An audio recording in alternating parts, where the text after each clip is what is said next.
Hello all of you. आज हम बात करते हैं हेरिडिटी और इन्वायरमेंट के बारे में।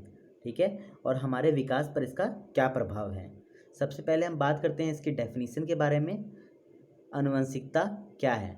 आनुवंशिकता जिसका अर्थ है कि एक संतान को अपने माता पिता और पूर्वजों के व्यक्तित्व गुणों के अधिकांश भाग विरासत में मिलते हैं, जिससे वह लगभग उनके जैसे दिखाई देते हैं। ये डेफिनेशन हुआ, लेकिन अगर इसको हम समझना चाहें एक लाइन में तो आनुवंशिकता में सभी संरचना, शारीरिक विशेषताएं, कार्य या क्षमता होती हैं जो माता पिता से मिलती हैं।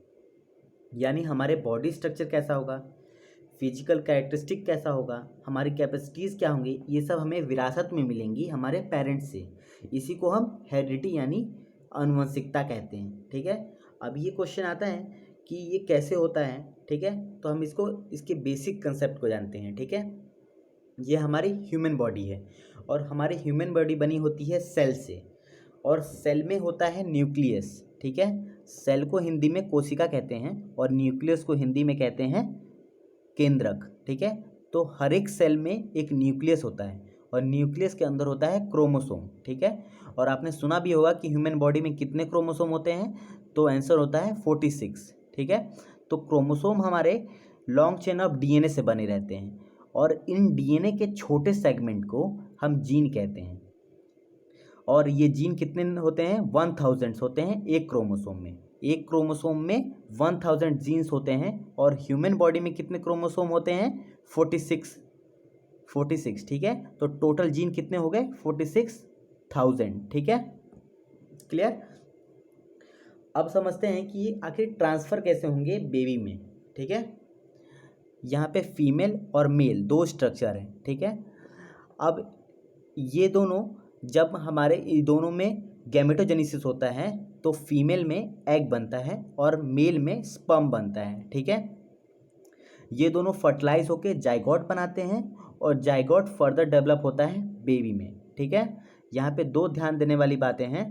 पहले कि यहाँ पे जब गैमेटोजेनेसिस हो रहा है तो यहाँ पे जो क्रोमोसोम नंबर हैं वो आधे हो जा रहे हैं। जो फीमेल में एग बन रहा है वहाँ पे क्रोमोसोम नंबर 23 और जो मेल में स्पर्म बन रहा है वो 23 क्रोमोसोम हो रहे हैं, यानी दोनों आधे हो जा रहे हैं। ठीक है, और ये जब आगे जाइगोट में फ्यूज़ होते हैं तो ये दोनों क्रोमोसोम आपस में फ्यूज होके फिर से 46 बना ले रहे हैं। ठीक है, यहाँ पे क्रोमोसोम नंबर अगर लास्ट एंड फर्स्ट देखा जाए तो यहाँ पे सेम है, लेकिन जब शुरू में यहाँ पे डिफ्रेंशिएट हुआ था फीमेल के 23 और मेल के 23। ठीक है, ये दोनों फ्यूज होते हैं, यानी आधे मेल के और आधे फीमेल के जब क्रोमोसोम फ्यूज हुए तब एक बेबी का डेवलप हुआ। यानी ये जो पेरेंट्स हैं इन दोनों के कैरेक्टरिस्टिक्स किस में आएंगे? बेबी में आएंगे। ठीक है, क्लियर हुआ?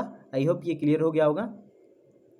अब आएगा इन्वायरमेंट। ठीक है, तो इन्वायरमेंट एक फ्रेंच वर्ड इन्वार्निया से आया है जिसका मतलब होता है सराउंड, यानी चारों ओर। ठीक है, इन्वायरमेंट का कोटेशन है वुडवर्थ और मार्किस द्वारा। Environment covers all the outside factor that have acted on individual since he begin life. ठीक है, पर्यावरण उन सभी बाहरी कारकों को पूरा करता है जिनका प्रभाव व्यक्ति पे तब से पड़ता है जब वो जीवन शुरू करता है। पर्यावरण उन सभी कारकों को कहेंगे जो जन्म के बाद प्रभाव डालते हैं।